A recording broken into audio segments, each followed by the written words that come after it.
be here, just because what you all are doing in practice, focusing on details, is a spiritual truth of our country. We can be Democrats and Republicans, but most Americans are patriots. For over a decade now, good ideas have emanated from the BPC. Thank you for convening this very impressive group of thought leaders. Your organization has brought together leaders from across our society to advocate for common sense solutions to our most challenging problems. Because if it's bipartisan, it's much more likely to pass. When you have people philosophically and ideologically in two different worlds, and they put them together on a committee, that committee usually is not very productive. Once we get staffs blending, and John and I, they know that the members are friends and we talk, things can happen. Thank you, Anand, for that introduction, and to the BPC for its important efforts. Thank the Bipartisan Policy Center. You guys are great. We all have bipartisan responsibilities to this nation, to defend principles that have long made America the beacon of hope. It's going to take all of us to try to turn down the temperature and really focus on what unites us. Welcome. I am John Sarushian. I'm the Senior Associate Director for Business and Technology at the Bipartisan Policy Center. BPC is excited to have recently launched an initiative on cryptocurrencies and blockchain in partnership with Humanity Forward. Today, we're going to look at some of the potential opportunities and challenges cryptocurrencies and blockchain bring, with a focus on the role of public policy. We were supposed to have Miami Mayor Francis Suarez at this event, but unfortunately, he is not able to make it anymore due to scheduling issues. That said, we do have a great panel featuring a variety of experts that I will introduce right now. First, Paolo Mastrangelo. He is the head of policy and government affairs at Humanity Forward, the organization we're partnering with. Next is Brett Quick. She is the head of government affairs North America with the Crypto Council for Innovation. Next is Joshua Gans. He is the Jeffrey Skoll Chair in Technical Innovation and Entrepreneurship at the Rotman School of Management at the University of Toronto. And last but not least is Julia Smearman. She is the Director of International Markets at the Department of the Treasury. Thank you all for joining us. And quick note for the viewers, we will be taking questions using the live chat function on YouTube and via Twitter using the hashtag BPC Live. Again, that's using the live chat function on YouTube or on Twitter using the hashtag BPC Live. So we look forward to your questions. With that, my first question is for Joshua. Joshua, you have written a paper titled Some Simple Economics of Blockchain, which I found very informative to sort of learn about the topic. Based on this paper, can you tell us what blockchain is exactly and some of the insights from your research? Oh, thanks very much, John. The blockchain is a word that gets bandied around. It gets given so many things. It's almost easier to define what it isn't than what it is. But really, what we were doing in our paper was getting away from the terminology and trying to understand what a blockchain's potential is in purely economic terms. And the way in which I and other economists do this is take a new, potentially radical technology and reduce it to something more mundane and certainly less exciting. So stand by, I'm going to make this less exciting for you right now. The way we do that is we say, what has this technology reduced the cost of? So you think about the internet reduced the cost of communication. For the blockchain, what is the similar thing? And the answer we came to in that paper was that blockchain had the potential to reduce the cost of verification. What is verification? Verification is a way of showing what happened to people who don't know what happened. It's a term that we commonly use in thinking about legal contracts. If you're trying to get a contract enforced, you go and you produce that contract and its terms before a judge who says, okay, I can verify that this is what happens and this is what the obligations of the parties are. The blockchain is a way of automating that judge. A blockchain is basically, at its raw level, something akin to a database, but it's not a database held at a single point. It's held by a constellation of different people, and sometimes people you don't know, and they come in and out. But it has built into its technology, as the database gets upgraded, you don't just see the entries that are there, but you have a built-in audit trail. And that's because anytime you make a change to the blockchain, all of those people involved in validating it have to agree on what has happened. So rather than going later on when there's a dispute to a judge to decide what really happened, they decide on the spot, or at least that's what's supposed to happen in principle. That has allowed other things to happen, and most notably, it's allowed the development of cryptocurrencies. Cryptocurrencies are really the same as the currency that you hold in a bank account. You log in, you look at it and say, oh, look, I have some money, or you log in and find out you don't have any money. The bank uses that to determine whether you can spend money or not. Similarly, cryptocurrencies are built on the blockchain, where it's the blockchain that's performing the function of the bank and saying whether you have money or not. And it allows you to, if you transfer money to someone else, it can see that, and it can update everybody's records accordingly. So in many respects, they're kind of the same technology doing the same thing, making sure we agree on what has happened. And in the case of cryptocurrency, who has what. Great. Thank you, Joshua, for that explanation. And let's bring in the other guests. And we'll start with you, Julia, but I'll let others answer as well. So we're going to talk about both opportunities and challenges of blockchain and cryptocurrencies. So let's start with some of the potential opportunities and applications that you see. Are there any potential opportunities or applications that you sort of want to highlight or talk about? Sure, definitely. And I think Josh talked a lot about the applications of blockchain technology. I'll talk about digital assets or crypto assets in particular. Growth in the use of digital assets has been very dramatic in recent years. And, today we see a lot of this growth has been driven by crypto market trading purposes.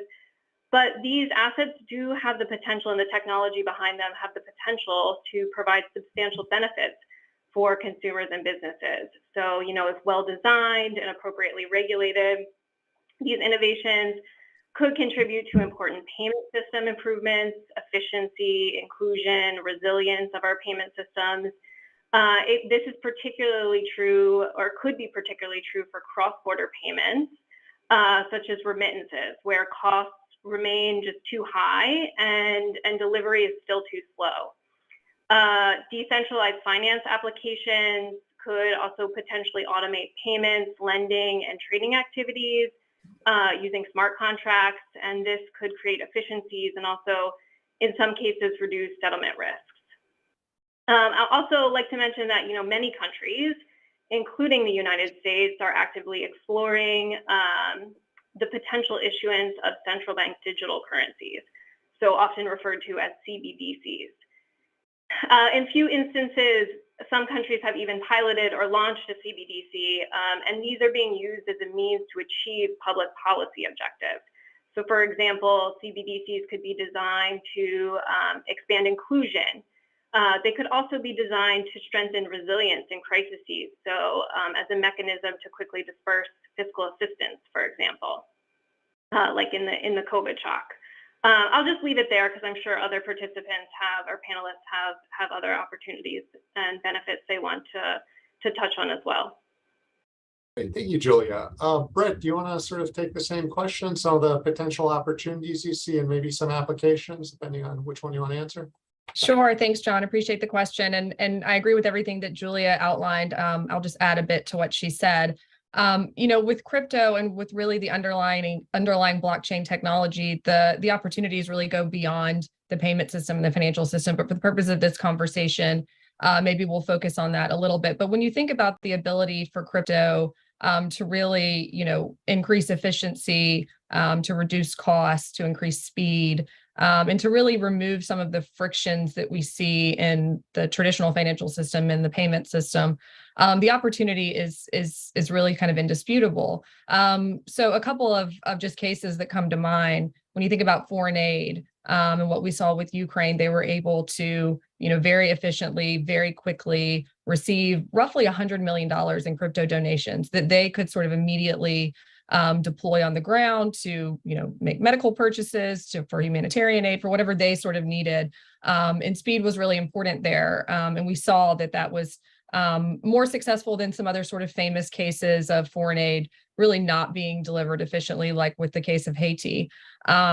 Also, Julia touched on remittances. I think that's a really good example where you can increase efficiency, speed, and really reduce costs for consumers. The remittance market is huge. It's utilized globally quite a bit. It's about a $630 billion market.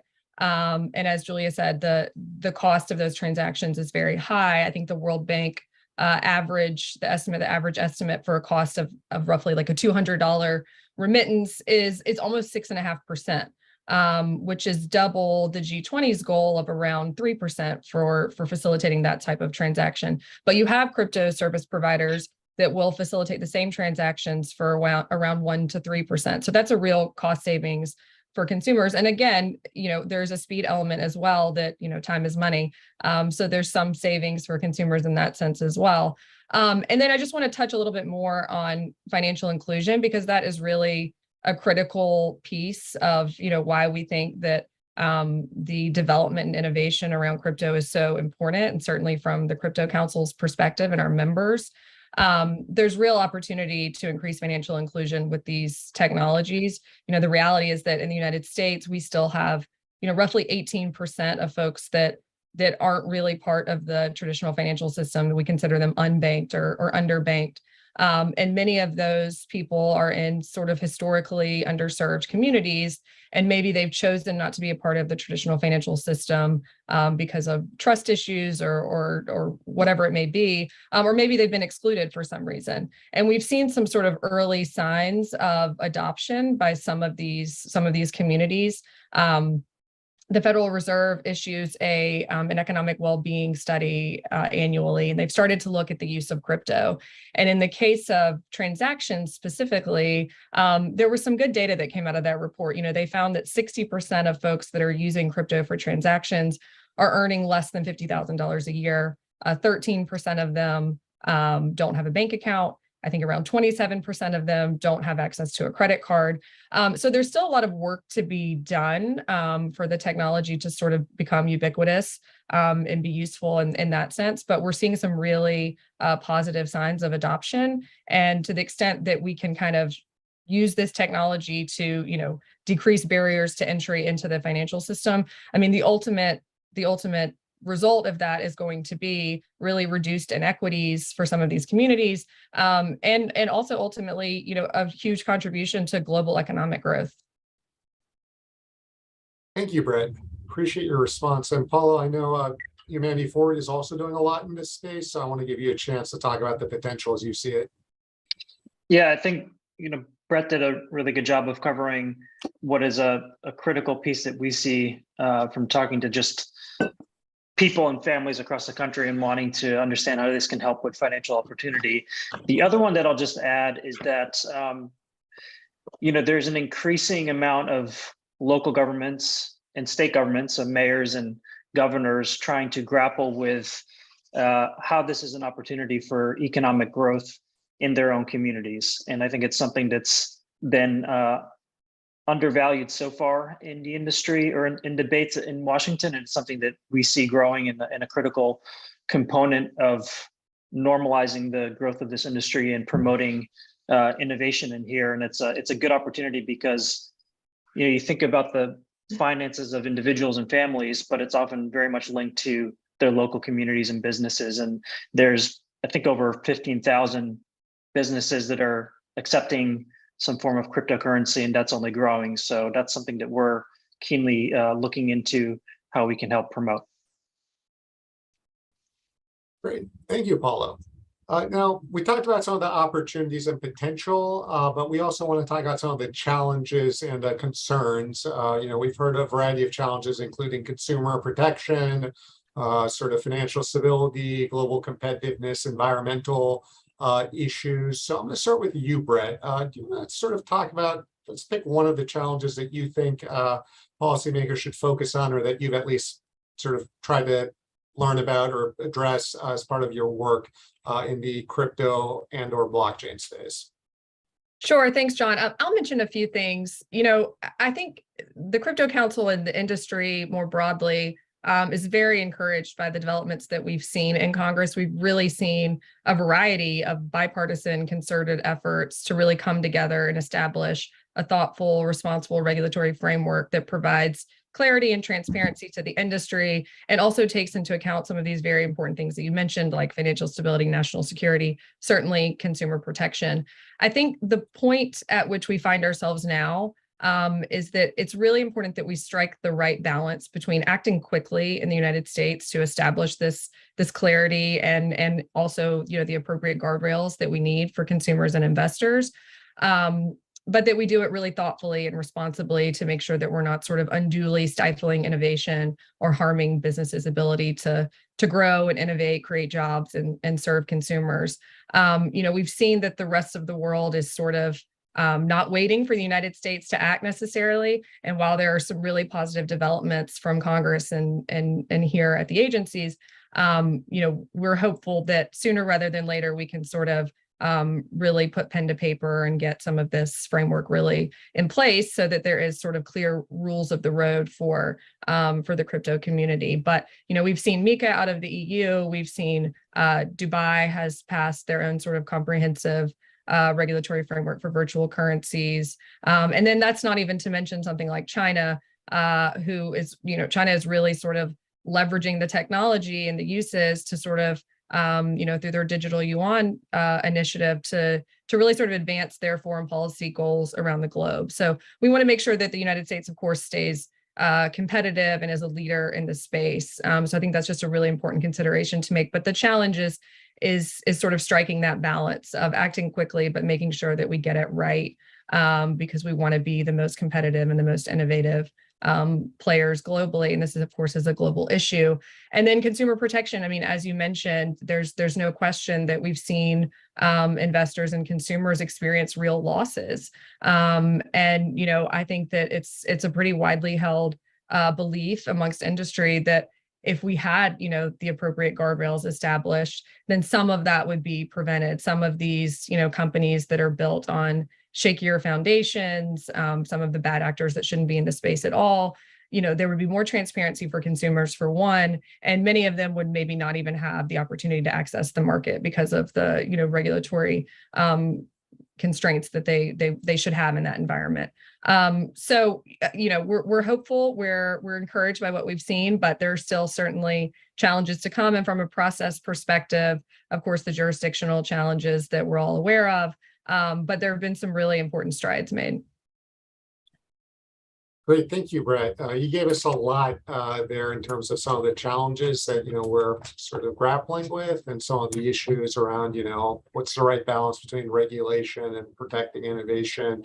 I'm going to bring Julia in on this conversation, talk some of the challenges you guys are seeing at Treasury. If you want to speak to financial stability issues, you know, in addition to other issues you want to highlight, that would be great. Sure. And we're thinking about risks across the board at the Treasury. You know, Brett talked about consumer protection. That's a huge issue in this space. AML/CFT is another big issue that we're thinking about here. But I will go a little bit deeper on financial stability risks. You know, Treasury is actively thinking about these risks and how to safeguard against them. The Financial Stability Oversight Council established a digital assets working group in 2017. And internationally at the Financial Stability Board, we've had a very active agenda on this topic since 2019. And, you know, financial stability risks appear limited at this time, but crypto markets are fast evolving, and they could reach a point where they represent a threat in the near term. We saw the recent turmoil in crypto asset markets earlier this summer.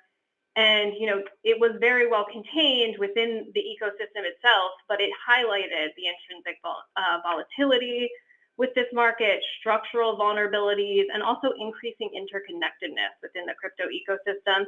and growing with the traditional financial system. So we're monitoring all this closely. We're monitoring linkages between crypto markets and regulated financial systems.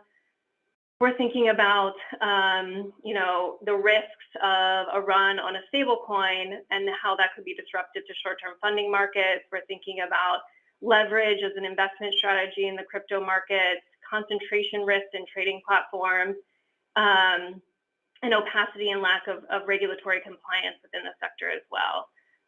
So I'll touch on it a little bit more as part of our discussion on the Biden administration's executive order on digital assets, but the Financial Stability Oversight Council is currently writing a report on financial stability risks related to the crypto ecosystem, but I'll talk about that a bit more later. Yeah, thanks, Julia. A lot of areas that people need to concentrate or focus on in the financial regulation space. And we'll get to the executive order later in our discussion. I want to bring in Joshua on the challenges question. See if there's any challenges that you are focused on or want to highlight as part of this event.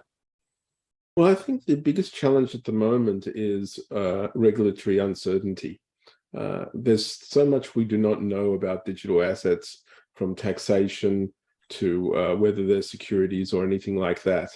And I got to see this firsthand in watching the evolution of the Libra and then DM Association, which was, you might recall, initially Facebook-backed attempt to have a worldwide digital currency for all of the reasons, especially the unbanked, that were being discussed before. And I was involved in that through the Creative Destruction Lab, which was one of the initial partners. And what we saw there was an organization who very much wanted to work within the legal regimes of all countries, and tried to design a stable coin that would satisfy regulatory requirements and get a regulatory sign-off. And after a couple of years of work, basically had to give up on that. The regulators around the world, even if you could identify who was the right regulator, were not ready to sign off on anything to do with cryptocurrencies thus yet. Now, the problem with that is it sends a signal. It sends a signal is you're going to pour a couple of $100 million into developing a, within the legal system, cryptocurrency asset, and you're going to do it nominally as good faith as possible, and you get a bit bound up maybe with politics and other things as well, because it happened to be Facebook that was pushing this initially. But every company is going to have its issues. The signal is that the doors are closed for you. And so the alternative is that you'll get a situation where, the one thing about blockchain and cryptocurrencies is it doesn't require permission, because it's on the internet. It can sprout up anywhere in the world. It may be sponsored by another government. It may be sponsored by no one at all. And if it gained any traction, there wouldn't be any opportunity to easily regulate it. It's a bit of the same model that others have pursued, but with far less far-reaching consequences, such as Uber, for instance, pursued that model in trying to push around taxi regulations. And when they correctly assessed they wouldn't be able to do it any other way. And what I fear from this process is that we will end up getting cryptocurrencies. We will end up getting broader use of these things. They will start to filter into parts of the economy they haven't been in before, and they'll prevent a financial stability risk, and there won't be any built-in instruments to be able to deal with that risk when it comes.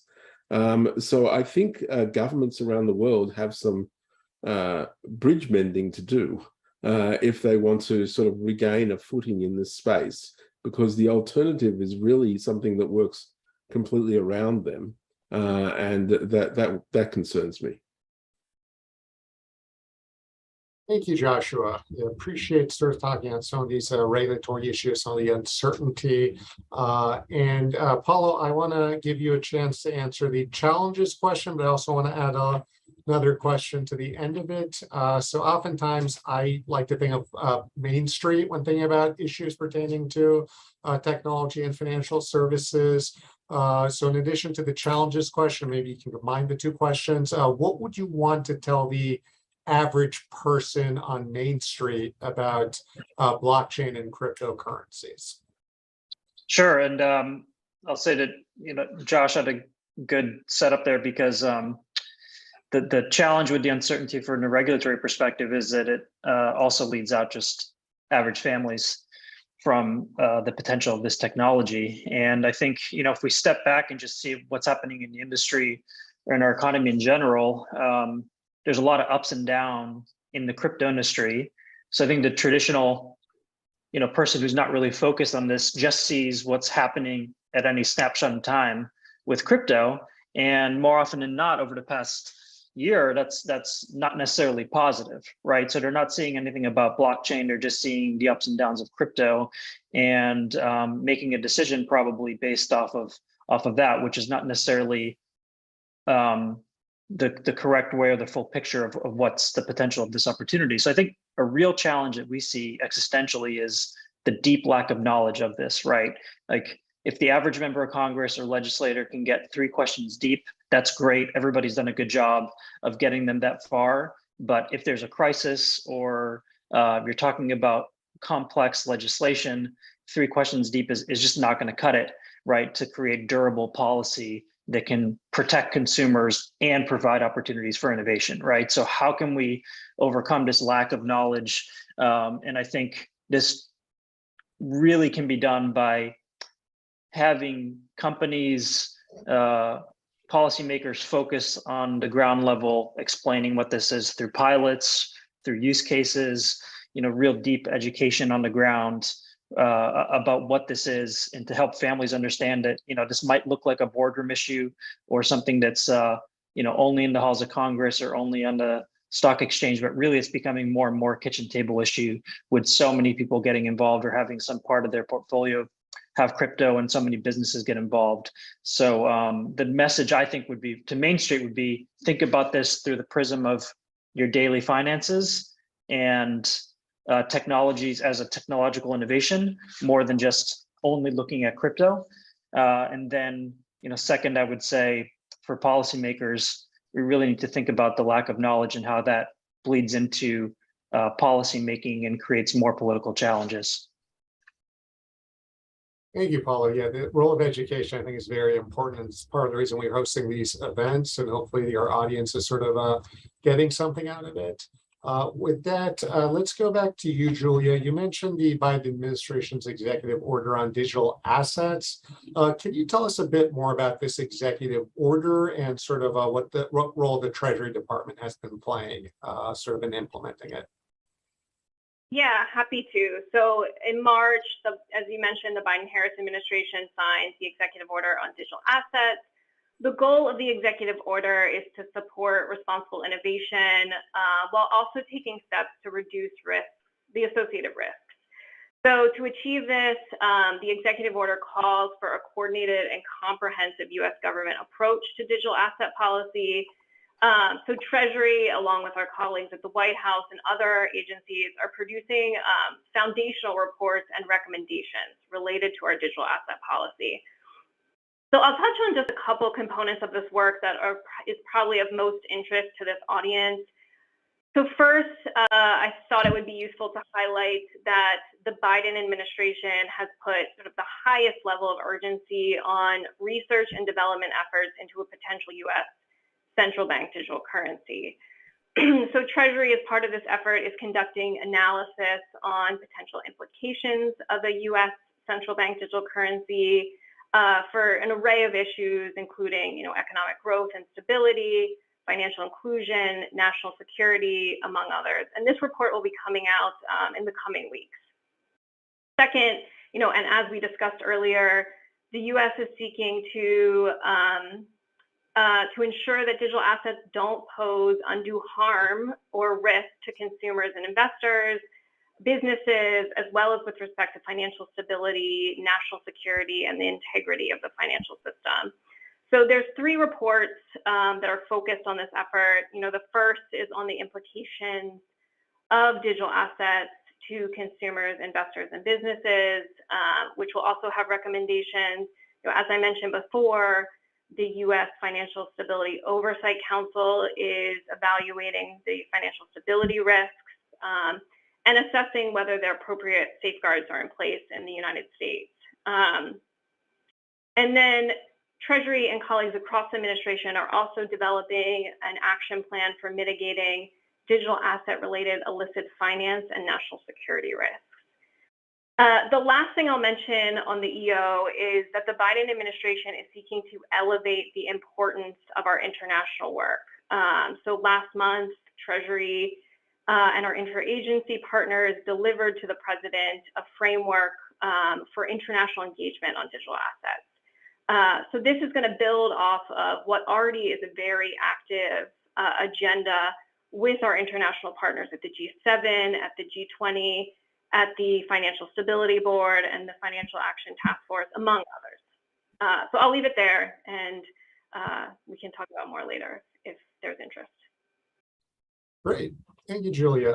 Brett, I'm going to sort of get you in. So you represent many companies in the crypto space. What are your members saying about this executive order? What do they think? Listen, I think for the Crypto Council's members and for the industry more broadly, the executive order was a really positive step. It was a significant development. It was, for the first time having the President of the United States acknowledge and really recognize that the crypto industry is certainly here to stay, that it's a huge part of our economy and our financial systems transition into the digital future, and that we need to sort of have, appropriate responsible regulation so that, again, these companies can innovate and grow. I think everyone was very encouraged to see that development. The executive order instructs, as Julia sort of outlined, roughly 25 agencies and offices to really sort of come together, have a holistic view and coordinate on what is the appropriate way to sort of regulate this industry and make sure that we are thinking about, responsible innovation, financial inclusion, global competitiveness, and U.S. leadership. And then certainly, consumer protection and combating illicit finance. All of these things are sort of core tenets of the Crypto Council's mission as well. So we're really encouraged to see, not just the step that was taken in the executive order, but the content. And I think, to go a little bit beyond, to speak to some other points that have been made about the need for education, we've seen tremendous heightened interest on the Hill and amongst lawmakers in wanting to be educated on these topics. And I think the executive order was sort of part of that process too. There have been a number of things that have occurred to contribute to that, but it was helpful in sort of, increasing some interest and really sort of the, urgency of thinking about these issues and how we need to regulate them and how we need to sort of, foster the appropriate innovation in the United States. So it's been a really positive development. We've been really pleased and appreciated the opportunity at CCI to comment on, the Treasury Department and the Commerce Department's proposals and for, requests for comments for what they're considering with their frameworks. We've been pleased to have that opportunity. So positive development. Thank you, Brett. So we're about at the halfway point, and I've gotten a lot of questions from the audience already. So this is actually probably one of the events which I've had the most questions for. So I'm going to try to ask a few, or at least compile a few into some questions for the panel just right now. And again, if you have questions, use the live chat function on YouTube or use Twitter, the hashtag BPC Live to ask your questions. But with that, we have questions around CBDCs. So what are the pros and benefits of CBDCs? A couple people asking us to elaborate a bit more how crypto could make a financial system more efficient from a financial inclusion perspective. We have one asking about healthcare applications for medical records. So how would how could crypto help with securing medical records? And questions about like Web3. We keep hearing Web3. What exactly is it? So just for the panel, CBDCs, elaborate a bit more on the mechanics of financial inclusion or how that might happen with crypto or blockchain, healthcare applications, so medical records specifically, in Web3. Anyone on the panel want to take one of those questions? I'll let you go first, Joshua. So it's interesting to see CBDCs and what they are exactly. Not everybody knows. I don't think that's fully been worked Joshua, out. can you define CBDCs? So I'm sorry. Oh, sorry. CBDCs stand for central bank digital currencies. My That's correct. apologies. It's lingo for finance people, but yes, that's sorry, right. Joshua. Yes, but even that is a bit of a misnomer, I think. I think the better way of thinking about it, or at least the way that it's resonated with me, has been thinking about it as an account that you hold with the government, or actually with the central bank. You already hold other accounts with the government. You even though it might be hard to access in the US, you hold an account, for instance, with the IRS. And so this is not an unusual thing, but you could hold an account with the government, and that would allow all sorts of things to flow a lot easier. It could be tax related, it may or may not be, but in terms of inclusion, the ability to send stimulus checks out could be facilitated by this. You could also imagine a world in which you distributed food stamps effectively through a CBDC, where that part of the account could be spent just using a normal debit card or something like that at a supermarket on the prescribed set of things you're allowed to do with food stamps. That would enable you to improve inclusion and reduce stigma by making it look more normal for everybody what is going on. You could even get further and more interested. I mean, right now there are reforms going on in the forgiving of student debt, and also in the rates of the repayment of student debt, which is essentially with the government. You could imagine that CBDCs holding an account there could really streamline that and make that more easy to happen. I mean, basically, there are just a whole lot of basic services that people should have a right to that could be provided extremely cheaply through this mechanism. It would be, yes, it involves, in some sense, trusting the government or the government agency, but implicitly people already do that with respect to their taxes. And as a foreign observer over the last 5 years or so, that has been a pretty stringent hold. So I think there's a real potential to provide what a lot of people have thought about, at least on the social inclusion side, of a sort of universal cheap bank that's sort of free of any worries about financial risk or anything like that you'd normally have, but can conserve the transactional relationship people have in their economic life and make that a whole lot easier. And I think you would see, if you could achieve it technologically, which I think there's hope that that can happen now, you will see immediate benefits. So people will be very, very pleased at receiving tax returns already popping up in their account, within hours of when they should be, and things like that.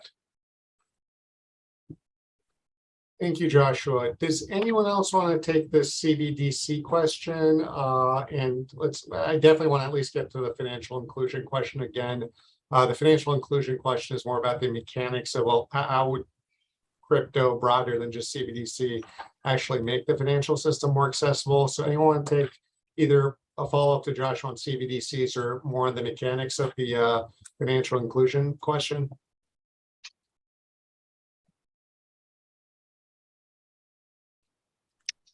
Look, on financial inclusion, I'm happy to chime in here.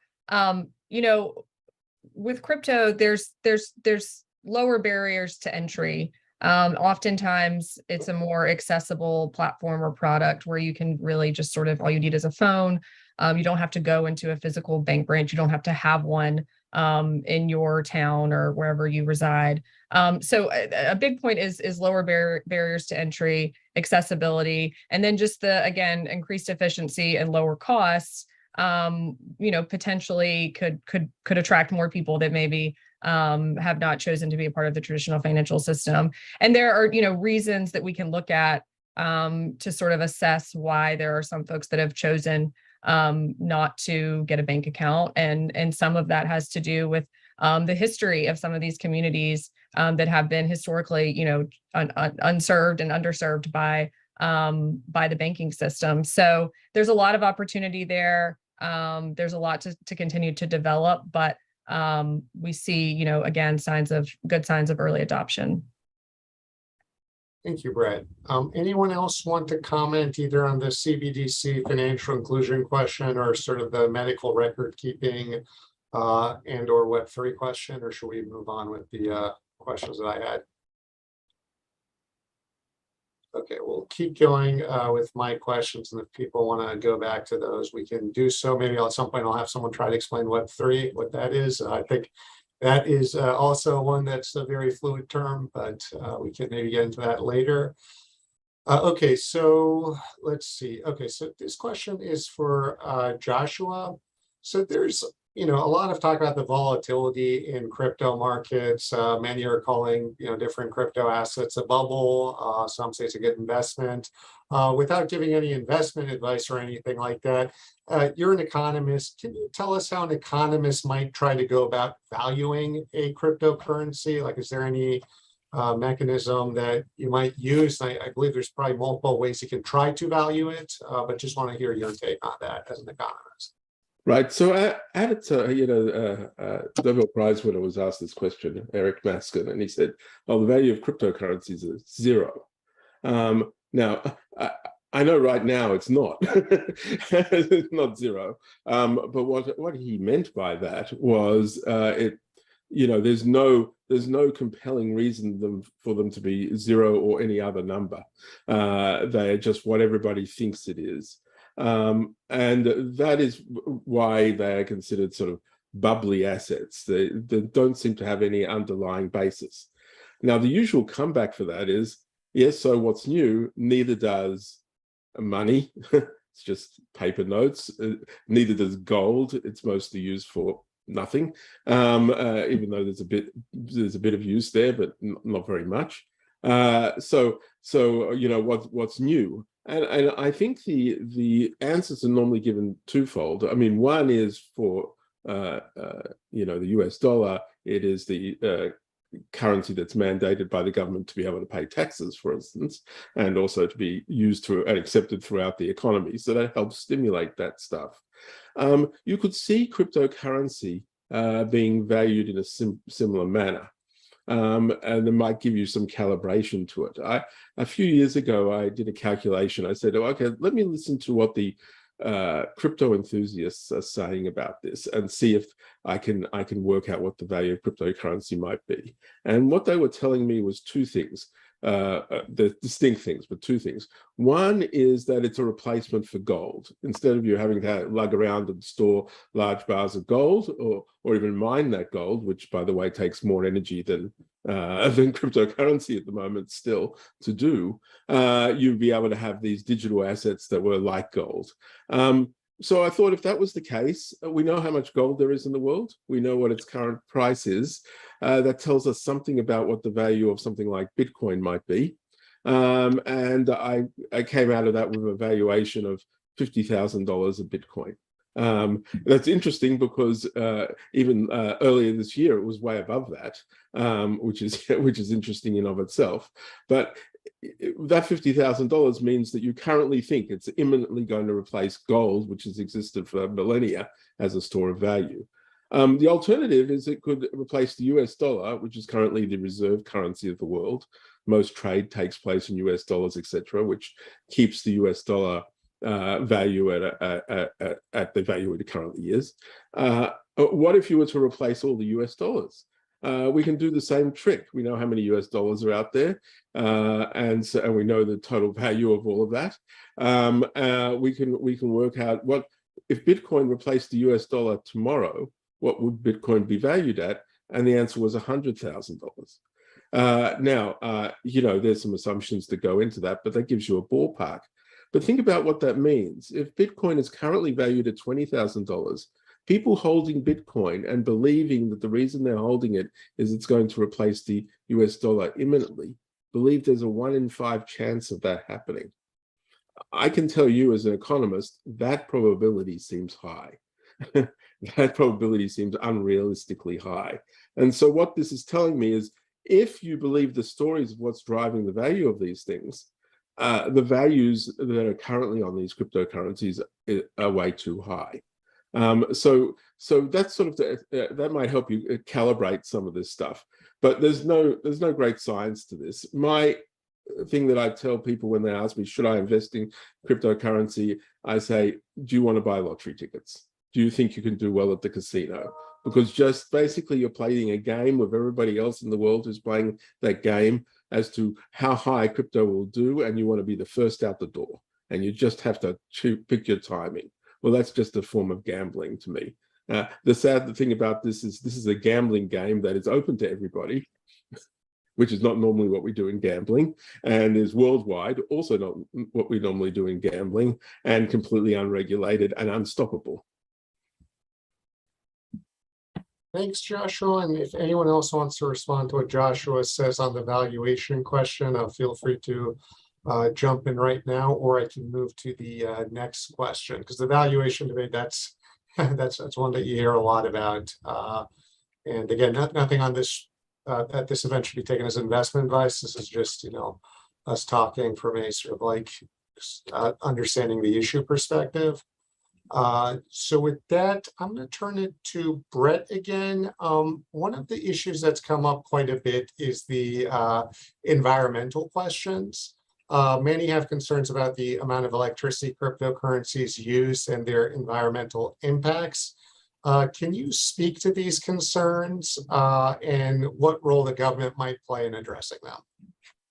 Sure. Thanks for that question, John. This is a really important topic, so I'm glad you raised this. And this is something that we have done a lot of thinking about, and we have a number of work streams underway to really sort of explore opportunities to be a part of the solution to some of the energy concerns. The reality is that crypto mining uses energy, as do so many other innovations and technologies that we've become totally accustomed to in our society. But we take environmental concerns, very seriously. And like I said, we want to be, a part of the solution and look for ways to improve the way that we do things. So there's actually some pretty exciting things happening in this space that I find personally really promising. An example is there's a company called Crusoe that operates all across the United States. I think they're in 6 or 8 states at this point. And so just to pull back a little bit, one of the challenges, of course, with just general alternative energy sources is the transfer and storage of those, right? So what's kind of unique about crypto data centers is that they can be located anywhere, right?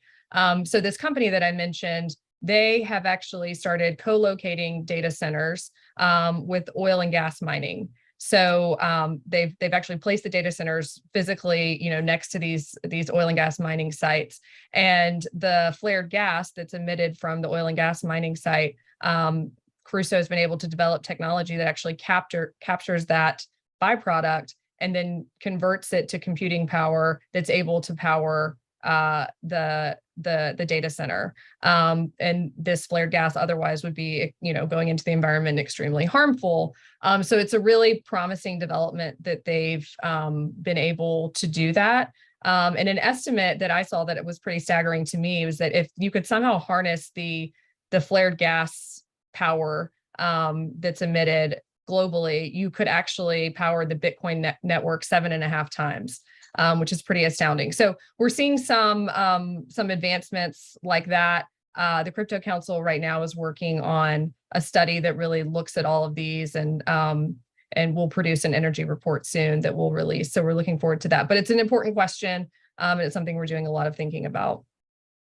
Great, thanks. Does anyone else want to sort of talk about the energy question? Someone who hasn't maybe spoken in a while. Josh, I see you raise your hand, but anyone else? Okay, Josh, I'll let you give your quick take. Yeah, so on the energy question, I know there's a lot of consternation about this, and because of energy use for environmental purposes. And you hear the discussion that Bitcoin uses as much electricity as, say, a country like Sweden. You know who else uses as much electricity as a country like Sweden? Sweden. So the problem is that we don't know, the electricity in Sweden's being paid for. The electricity for Bitcoin is also being paid for. It's being paid for by its users. So there's no real reason to presume that, it's necessarily, one is necessarily worse than the other, except that if you were trying to explain it to a normal person, they would think that. But the real issue is, the real opportunity is that we can have what we're going to be seeing happen with Ethereum, is cryptocurrencies can, on almost the turn of a dime, switch how they do these things. Now, Brett already mentioned the ability of Bitcoin miners to go around seeking the lowest cost use of energy. If that entire community gets together, they can find a lower cost of even that mining. Changing the reward patterns and things like that would do that. And Ethereum, they're just switching from proof of work to proof of stake sometime next month. And they're able to do that.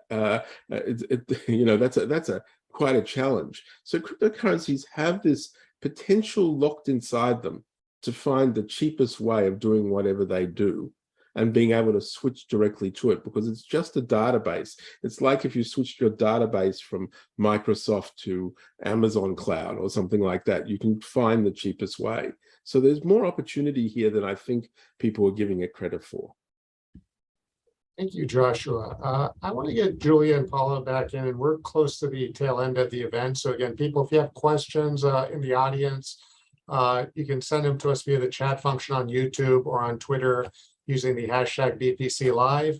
But Julia, we talked about the executive order, and you've sort of touched on and sort of even elaborated a bit on the international coordination portion of sort of this crypto blockchain question. Can you talk a bit more about the international coordination? Like, what's the next phase, or what are some like bodies right now that are very active in this space, and maybe what should our viewers know about that hasn't been talked about yet? Yeah, no, happy to talk about this. I think Joshua said this many times in his comments, that that the crypto ecosystem is global in nature. It's cross-border. Technological innovation just inherently is cross-border. So it's critical that public authorities, the private sector, other stakeholders cooperate so that we do have high regulatory standards across the board, a level playing field, and that this enables us to expand access to safe and affordable financial services. So as I mentioned, as part of the executive order on digital assets, Treasury and our interagency partners delivered a framework for international engagement on digital assets last month. And we've already had a very active agenda internationally on this topic.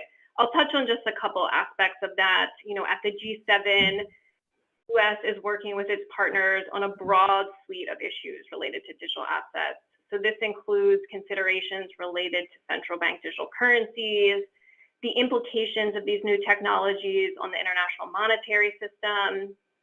Just to give one example here, in 2021, the G7 published a set of public policy principles for retail CBDCs, which was really designed to support and inform other jurisdictions or jurisdictions in general as they undertook policy deliberations related to this potential change for their payment system, for their monetary system. At the G20, there's a lot of work underway in delivering on improving cross-border payments. So the G20 endorsed a cross-border payments roadmap in 2020, which really sets out an ambitious work plan to meet our policy priorities of delivering faster, cheaper, and more transparent cross-border payments. And this includes leveraging new technologies to achieve this. Financial Stability Board is another area where we have a very robust agenda. We've been prioritizing this work to monitor and identify financial stability risks related to digital assets, as well as consider policy responses and international coordination. I'll just mention one other, the Financial Action Task Force is an area where the United States is cooperating with other jurisdictions to support countries in implementing standards for virtual assets and virtual asset service providers for around money laundering and terrorist financing risks. So I'll just stop there because I know we're running out of time, but in general, we're prioritizing ramping up our international engagement, engaging with bilaterally and regionally with other countries for information sharing purposes, and to really drive the adoption of high regulatory standards. Great. Thank you, Julia. Okay, so we're almost out of time. We only have 5 more minutes. I'm going to ask one last question directed at Paulo, but everyone else can chime in as well. And you can use this also as an opportunity to answer something that you didn't get a chance to answer, or clarify something that you wanted to clarify or thought should have been brought up earlier. So with that, Paulo, last question for you. Where do you see blockchain and cryptocurrencies in the next 10 years? And in talking about that, you can also sort of answer that Web3 question if you want, but where do you see the industry in the next 10 years? It's a great question. And, you know, Web3 is a good foil for this. I'm not going to attempt to define it, but I will say it's really a metaphor for what's both an opportunity for this industry and a huge challenge for policymakers. You know, we're trying to define what Web3 is, and people in the industry are already talking about Web4, Web5, and whether or not, you know, if you're the average person or the average small business owner or innovator, you know, I think the definition is almost irrelevant, right? It's something is decentralized. It's a next technological barrier that's going to make the web and the internet a better tool for your business and your innovations, right? So instead of getting mired into making policymakers understand the nuances of something that's esoteric, you know, we can all agree that stuff like machine learning and AI are things that are important to innovators and important things that we should be promoting. And they need a better internet and a better web to do that, right? So I think in the next 10 years, if we're lucky, we'll see the deployment of lots of different technologies, many of which will fail, many that will succeed. And it will be incumbent on us to create a playing field in which these opportunities can thrive and get tested. Thank you, Paulo. Does anyone else want to either answer that question or bring something up that they hadn't had a chance to comment on? The next 10 years question. John, I'll just chime in on the Web3 question, because I think this is a good way to think about it. The simplest way that it's been described to me is sort of Web 1 was where we could read on the internet, right? We could go and we could view things. Web 2 was where we could write and we could interact more. And then Web 3 is where we have the opportunity to actually own it. So it's a simplified definition, but I think if you're just coming into this space, it's a good way to think about the evolution. Great, thanks, Brad. Anyone else want to comment on either Web3 or just a closing kind of a remark? I always think Web3 is 50% better than Web 2. What about Web4? I'm joking. Okay, with that, I think we are sort of basically out of time now. I'll leave a quick moment to just thank our panelists. This was, I think, a very lively discussion, and I think we got through a lot of ground as part of this conversation with a lot of questions from the audience. And I definitely think there's more to cover on crypto and blockchain, and BPC in partnership with Humanity Forward are looking to do more events on this topic. So please stay tuned on that. I also want to take a moment to thank a few people that made this event possible. I want to thank Michelle Kumar, who did a lot to help help me prep for this event with sort of questions and sort of logistics around it. Emily Burns, also from BPC, did a lot to make this event happen in terms of logistics and sort of making the video and everything work. And our vendors, of course, played a very important role in putting this all together. So I just want to thank everyone who made this event possible. Finally, I want to thank everyone who tuned in and watched this event. I hope you guys found this useful use of your time. And with that, I hope to see everyone again. And thank you again to our panelists. Thank you.